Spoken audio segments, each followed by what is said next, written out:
성경에는 드러나지 않고 그냥 가리워지거나 잊혀졌으면 훨씬 더 좋았겠다 싶을 만한 이야기들이 여과 없이 그냥 드러나 있는 경우들이 있습니다. 그 중에서도 손에 꼽을 만큼 이런 이야기는 굳이 성경에 이렇게 적어 놔야 하나 싶을 정도의 이런 이야기들 중에서 손에 꼽을 만한 이야기가 오늘 우리가 함께 읽었던 유다와 다말 사이에 있었던 이야기입니다. 실제로 다말은 유다의 첫째 며느리였고 그 첫째 아들이 자녀가 없이 먼저 죽게 되고 둘째와 함께 살다가 둘째도 그렇게 죽게 되고 이제 셋째가 장성할 때까지 집에 가서 기다리라라고 있었던 그 시간에 이런 일들이 있었는데 우리의 어떤 관점에서 또한 우리의 문화의 관점에서 보면 참 이해가 안 된다 싶은 이 일이 정작 우리에게 하나하나 말씀으로 드러내시면서 주시는 교훈이 있다고 묵상하면서 붙잡게 되었습니다. 첫 번째로 하나님께서 이런 일을 통해서 우리에게 보여주시는 것이 하나님께서는 우리들을 부끄러워하지 않으시는구나. 그게 제게 참 커다란 위안이 됐습니다. 하나님께서는 죄인을 부끄러워하지 아니하시는구나. 죄를 미워하시고 죄를 짓는 것에 대해서는 분노하시지만 그러나 연약한 죄인에 대해서 그리고 이렇게 죄を짓고 있는 사람들에 대한 하나님의 본심은 그대로 부끄러워하지 않고 그 모습 그대로 받아주기를 원하시는 거구나. 이렇게 붙잡게 되었습니다. 15절 말씀에 보면 길을 가던 유다가 그를 보았지만 얼굴을 가리고 있었으므로 유다는 그가 창녀인 줄 알았다. 그 이유가 14절 말씀에 과부의 옷을 벗고 너울을 써서 얼굴을 가리고 딥나로 가는 길에 있는 에나임 어귀에 앉았다. 그것은 막내 아들 셀라가 이미 컸는데도 유다가 자기와 셀라를 짝지어 주지 않았기 때문이다. 이렇게 이야기하고 있습니다.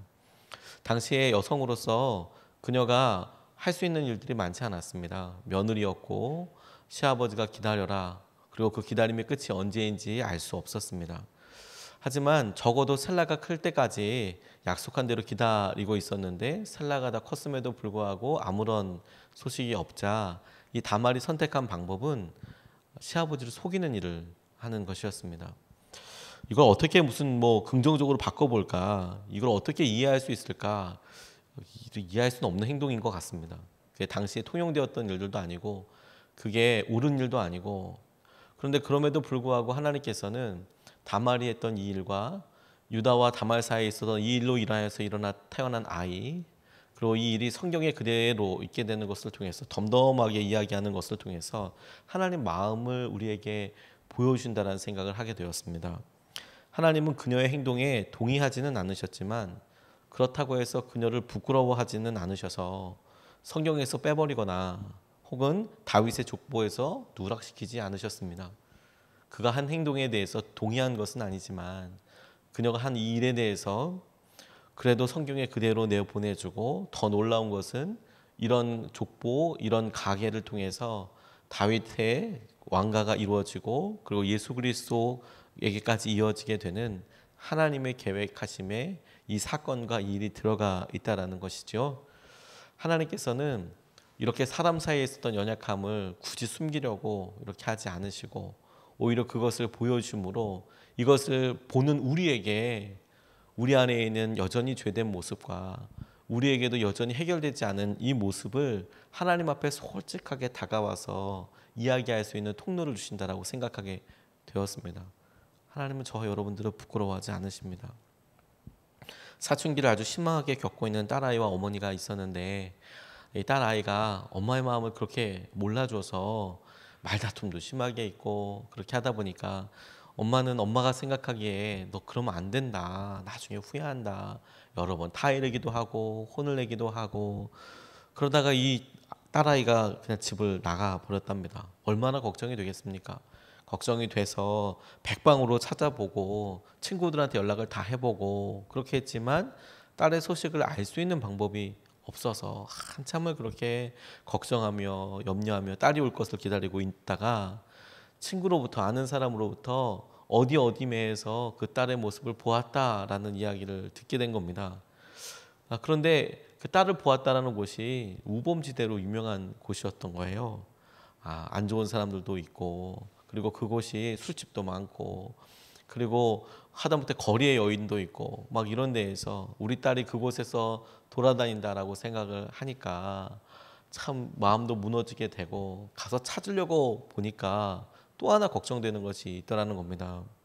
우리 아이가 아직까지 어린데 이 아이를 찾기 위해서 엄마가 찾고 있다는 것을 알려주기 위해서 어떤 방법을 해야 될까? 그래서 이렇게 찌라시를 만들어서 나눠줄 프린트물을 만들어서 나눠주고 그리고 벽에다가도 벽보도 붙이고 그렇게 하고 싶지만 이런 아이 보았습니까? 이렇게 생긴 여자아이를 보았습니까? 라고 해서 붙이기에는 아이가 돌아왔을 때에 너무 힘들 것 같은 거죠. 그리고 그 친구 애가 돌아올지 안 돌아올지도 모르는데 그렇게 현상 수매범 이렇게 찾듯이 우리 딸을 찾아달라고 이야기하는 것이 너무 걱정이 돼서 이 어머니가 선택한 방법은 뭐냐면 자기 사진을 붙인 거였어요. 자기 사진을. 왜냐하면 적어도 딸은 내 사진을 알아볼 테니까, 내 딸은 엄마의 모습은 알아볼 테니까 자기 사진을 크게 붙여서 그 밑에 딸에게 돌아오라고, 엄마가 기다리고 있으니까 돌아오라고. 그 어머니도 자기 사진이 그런 식으로 그런 곳에 붙여져 있는 것을 기뻐하지는 않았을 거예요, 분명히. 근데 그럼에도 불구하고 내가 내 딸을 사랑하는 마음, 그리고 내 딸을 부끄러워하지 않죠. 그 아이가 어떤 모습이든 어떤 삶을 살았든 어떤 실수를 했건 딸인 것은 분명한 사실이고 그 딸을 사랑하는 것도 또한 분명한 사실이고 그리고 다시 만나고 회복하기 원하는 것도 분명한 바람이기 때문에 그렇지 않겠습니까? 하나님께서 우리 하나님 되심을 부끄러워하신 적이 없어요. 저는 이게 제게 큰 위안과 은혜가 되더라고요. 하나님께서는 한 번도 저를 사랑하신다 말씀하신 이후에 제 연약함이나 제 삶의 어떠한 모습을 보고 저를 부끄러워하신 적이 없으시더라고요. 하나님은 여전히 제게 하나님 되기를 주저하지 않으시고 제가 기도할 때마다 제가 죄를 회개할 때마다 하나님께서는 그 일을 잘 알고 계신다라고, 용서하시겠다고, 내가 알고 있었으니까 그 일을 함께 해주시겠다고 하나님 늘 그렇게 말씀해 주시더라고요. 오늘도 그와 같은 은혜를 하나님께서 유다와 다말을 통해서 보여주신다라고 생각하게 됐어요. 그리고 우리를 부끄러워하지 아니하시는 그 하나님을 우리가 같이 붙잡을 수 있으면 좋겠습니다. 두 번째로 붙잡은 말씀은 이 부끄러운 과정에 대한 것이었습니다. 저는 이 말씀을 처음 읽고 묵상할 때 이 다말이 여자 야곱 같다라는 생각을 했어요. 야곱이 아버지를 속이고 대신 그 앞에 가서 나 애서해요 라고 이야기해서 했던 것처럼 이 다말도 옷을 갈아입고 며느리임에도 불구하고 나 며느리 아니고 나 그냥 거리의 여인이에요. 또 그걸 유다가 또 속습니다. 그래서 이런 말도 안 되는 일을 겪게 됩니다. 하게 됩니다. 그리고 이 다말이 원했던 대로 임신을 하게 되고 다시 이 가문 안에 들어간다는 이야기인데 사람을 속이는 것 하며 그리고 이 일에 어떤 계획을 하는 것 하며 생각을 넘어서는 행동하며 야곱과 참 되게 비슷하다 이런 생각을 하게 됐어요. 이스라엘의 모습과. 근데 이 여자 야곱과도 같은 이 다말이 이런 일을 하는 과정들을 가만히 묵상해 보게 되더라고요. 18절 19절 말씀을 보니까 유다가 물었다. 내가 너에게 어떤 담보물을 주랴? 그가 대답하였다. 가지고 계신 도장과 허리끈과 가지고 다니시는 지팡이면 됩니다. 그래서 유다는 그것들을 그에게 맡기고서 그에게 들어갔는데 다말이 유다의 아이를 임신하게 되었다. 다말은 집으로 돌아와서 너울을 벗고 도로 과부의 옷을 입었다. 이렇게 이야기하고 있습니다. 이 과정을 보고 하나님께서 이 순간에 가만히 계시고 그리고 더 희한한 것은 이렇게 임신을 하게 돼서 아이를 낳고 그 아이가 다윗에게까지 이어지고 다윗 왕이 왕가를 만들고 그리고 예수님까지 이어지게 되었다라는 것을 보는데 그래서 결국 하나님께서 이런 연약함 순간과 이런 사건들을 통해서 하나님 그분의 족보 예수 그리스도까지 이어지게 되는 그분의 경륜 섭리와 연결되는 것을 보는데 근데 정작 지금 이 순간은 계속 질문하게 되는 게 뭐냐면 이게 하나님의 뜻인가? 이게 하나님의 방법인가? 계속 의심하게 된다는 거예요. 질문하게 된다는 거예요. 그런데 이것 자체가 묵상하면 묵상할수록 저희의 삶과 너무 비슷하다는 생각을 많이 했습니다. 왜냐하면 이런 상황 자체가 우리에게 오히려 너무 비슷하기 때문에 희망을 주더라고요. 우리의 삶이 가만히 되짚어보고 우리의 삶에 후회되는 것들이나 지금 모습들을 보면 죄와 잘못과 후회가 아주 촘촘하게 섞여 있는 거죠. 그래서 어디까지가 하나님께서 하신 일에 순종한 것이고, 그리고 무엇이 실수인지, 무엇이 죄인지, 무엇이 우리의 자아의 욕심으로부터 시작된 것인지 끝까지 가보다 보면 이게 한없이 벗겨지고 분리가 잘 안 되는 일들이 우리에게 있어요. 하나님 나라 가면 나 물어볼 거예요. 이러고 싶은 게 혹시 여러분들은 한두 가지 없습니까? 제게는 있습니다. 제게는 하나님 그 일에 대해서 기도도 하고 하나님 앞에 간구도 하고 그렇게 간구해서 응답도 받은 것 같은데, 근데 정작 그 일에 대해서 하나님 나라 가면 한번 물어봐야겠다. 그게 어떤 의도였습니까, 하나님? 그리고 그렇게 했던 일이 하나님께서 이렇게 열어주신 거라고 저는 받아들였는데, 그게 어떤 의도라고 해석했어야 되는 겁니까? 그게 정답이 뭐였나요, 하나님? 하나님의 의도는 뭐였나요? 라고 사실 저에게는 물어보고 싶은 게 있어요. 그런데 가만히 우리의 삶을 그렇게 보면 어느 선에서는 도저히 결론을 내릴 수 없는 일들이 있더라고요. 우리가 한 것 때문에 우리 자녀가 상처를 받은 것은 아닌가? 그렇게 상처받은 것 때문에 아이가 이렇게 됐는데 이걸 잘 됐다고 봐야 되는 건가, 못 됐다고 봐야 되는 건가? 아직까지 우리가 모두가 다 과정 중에 있으니까요. 우리가 그렇게 했던 일들에 대해서 잘 모르겠다라고 이야기할 일들이 아주 깊은 곳에 있더라고요. 저는 다말이 항상 이런 식으로 살지는 않았을 거라고 생각이 듭니다. 다말과 유다 평생에 잘못이 뭐 엄청 많아서 그렇게 살았을 거라고 생각하지는 않습니다. 비윤리적으로 살았을 거라고 생각하지는 않습니다. 그러나 적어도 유다와 다말의 삶과 여러 있었던 만남과 사건들 중에서 이 일만큼은 아마 죽을 때까지 이걸 잘했다고 해야 될 것인가, 이것을 실수라고 해야 될 것인가, 죄라고 해야 될 것인가. 그럼에도 불구하고 하나님께서 이렇게 이뤄가시는 일을 보고 우리가 침묵할 수밖에 없는데, 그 일을 통해서 우리가 낙담이 되거나 안 됐다 이렇게 생각하는 게 아니라 오히려 우리 자신에게 그게 위안이 되더라고요. 하나님, 제게도 이런 일이 있는데, 이런 만남들이 있는데 아직은 모르겠습니다. 그런데 왜 위안이 되냐면, 그럼에도 불구하고 하나님은 유다도 다말도 포기하지 않으셨네요. 하나님은 그것을 그 순간에 죄라고 찝어내신 다음에 그거 잘못됐으니까 너 죽어야 한다고 말씀하시지 않고, 하나님 그래도 그 순간을 넘어서게 해주셨네요. 우리가 거룩한 하나님의 손, 선하게 이끄시는 하나님의 인도하심을 보면 그것이 우리에게 하나님 우리에게 포기하지 않으시는구나.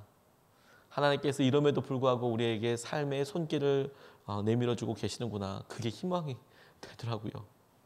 그러면서도 동시에 부끄러운 일을 하지 말아야겠다. 왜? 우리 삶에 이렇게 혼재되어 있는 죄, 우리에게 이렇게 혼재되어 있는 여러 일들에 대해서 이게 너무 불편하거든요. 힘들거든요. 다시는 이런 일을 하면 안 되겠다. 어려운 일을 하면 안 되겠다. 이런 생각을 다시 결단하게 한다는 것에 주목하게 됐어요. 주님의 뜻인지 아닌지, 이것이 죄인지 아니면 욕심인지 아니면 주님의 뜻에 순종하는 것이 모르는 여러 일들이 많을수록 정작 가장 혼란을 느끼는 것은 우리 자신일 거예요. 우리 자신이 평안을 누리지 못합니다. 이 일의 확신을 누리지 못해요. 그게 유다와 다말이 사건을 통해서 우리에게 보여주는 두 번째 일이라고 생각하게 됐습니다. 일제강점기에 태평양 전쟁 마지막에 많은 민족 지도자들이 일본에 협력하여서 전국 마을마다 다니면서 시국 강연을 했답니다. 그렇게 사람들 앞에서 강연도 하고 이야기도 하고 그렇게 했답니다. 태평양 전쟁이 거룩한 전쟁이라고, 심지어 성전이라고 하는 사람들이 있었습니다. 그게 거룩한 전쟁이라고, 한국 젊은이들이 그곳에 나가야 한다고 이야기를 하는 그런 선배들이 있었고, 믿음의 선배도 있었습니다. 그렇게 해야 한다고. 그 자손들이 부끄러움을 당하죠. 친일 여러 잔재들에 대해서 이야기하고, 그런 반역자들의 명단에 대해서 계속 발표하고 있고, 잊지 말자고 이야기하고. 그러니까 이게 얼마나 어처구니 없는 일일까요? 그렇죠? 그런데 실제로 여러 사람들이 그때 있었던 일들을 보니까 자기가 친일을 하고 있었다라는 것도 몰랐다고 이야기하는 사람들이 있는 거예요. 나는 이게 나라를 살리는 줄 알았다. 라고 끝까지 생각한 사람도, 그렇게 이야기하는 사람도, 그 마음 안에 들어가 보지는 못했지만 그런 사람도 있었다는 거예요. 근데 그런 사람들 딱 보고, 그래서 당신이 나라를 위해서 그렇게 했는데 무엇을 잃어버렸는가, 무엇을 포기했는가, 무엇이 힘들었는가, 무엇이 고난이었는가를 물어보면 할 말이 없는 것이죠. 자기는 나라를 위해서, 그게 나라를 위한다고 그렇게 했는 일이라고 하지만, 그래서 정작은 나라에서, 일본이 다스리는 나라에서 고위 간부가 되고 잘 먹고 잘 살고 떵떵거리고 살고, 다른 사람들은 나라를 위해서 산다고 목숨 걸어야 하고 자손들이 다 깨어져서 흩어져야 하고 고문당하고 그렇게 됐는데, 자기들은 잘 먹고 잘 살면서 나라를 위해서 있다고 하는 말이 이도 들어가지 않죠. 근데 지나고 나니까 얼마나 이 일에 대해서 하나님 앞에 매어 달렸는지, 얼마나 전심으로 나아갔는지, 그게 결과가 보여주는 거 아니겠습니까?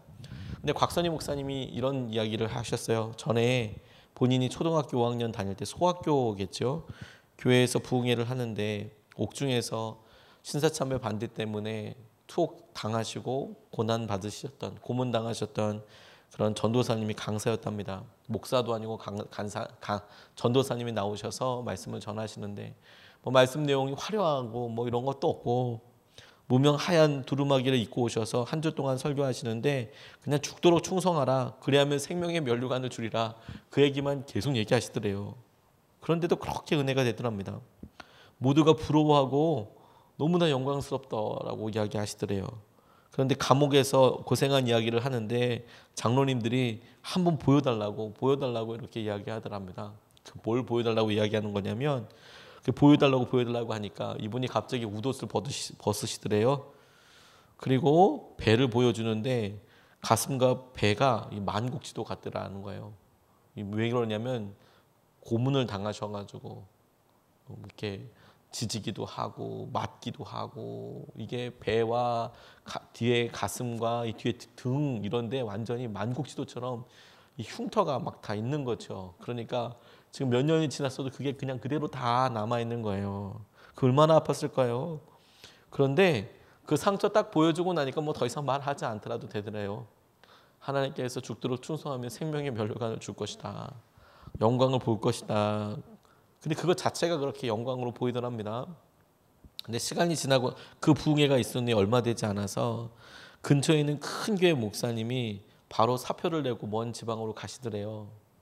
왜냐하면 그분은 부끄럽게도 죽음이 무서워서 신사참배를 했는데, 목사가 신사 앞에 가서 꾸벅꾸벅 했다는 것 때문에 해방되고 나니까 부끄러워서 살 수 없더라. 근데 제가 왜 이런 이야기를 하냐면, 우리가 교회사를 이야기할 때 이런 안타깝고 누가 봐도 죄야, 이건 분명히 죄야, 이렇게 했던 일들이 있거든요, 많이. 근데 왜 그분들은 다 회개하지 않았을까? 왜 그분들은 다 그걸 그냥 넘어가기를 바라셨을까? 근데 지나고 나니까 이것을 부흥이라고 이야기해야 될지, 혹은 하나님의 또 다른 계획, 또 다른 단계라고 이야기할지 아직은 잘 모르겠지만, 그런데 적어도 그렇게 연약한 것을 통해서 누군가는 또 구원을 받고 이끌림 바 되고, 하나님께서 그런 연약하고 그런 사건과 죄 지은 것으로만 보면 100번 버렸어도 하나도 이상하지 않을 그런 한국 교회를 그나마 명맥을 붙잡아 주시고, 하나님께서 이렇게 많은 사람들을 구원하여 주시고 하나님을 바라볼 수 있는 일까지 주시더라는 것에 주목하게 됐어요. 우리나라는 하나님께서 주시는 정말 귀한 거룩한 보혈의 피를 흘리신 분들도 계셔서 순교자의 피도 분명히 있었거든요.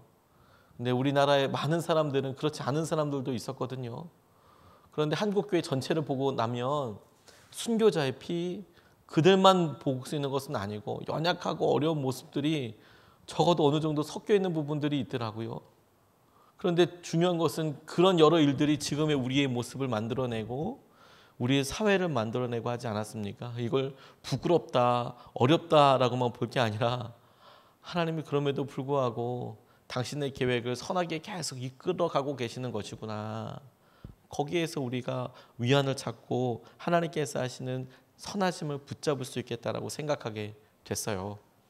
다말의 본문을 보고 다말이 죄를 지었냐 안 지었냐, 지금 유다의 일이 합당한 것이냐, 이걸 또 해도 되는 것이냐, 이렇게 묻는 게 의미가 없습니다. 부끄러운 일이 맞고, 그리고 죄라고 할 만큼 힘든 일이 분명하죠. 그런데 하나님께서는 그 모습을 부끄러워하지 않고 보여주실 뿐만 아니라 그런 삶을 살고 있는 우리에게 여전히 이런 삶에 대해서 하나님께서 갖고 계시는 꾸준한 당신을 향하여 부르시는 것, 은혜로 만나기 원하시는 것, 이런 삶을 우리에게 보여준다라고 생각하게 됐어요.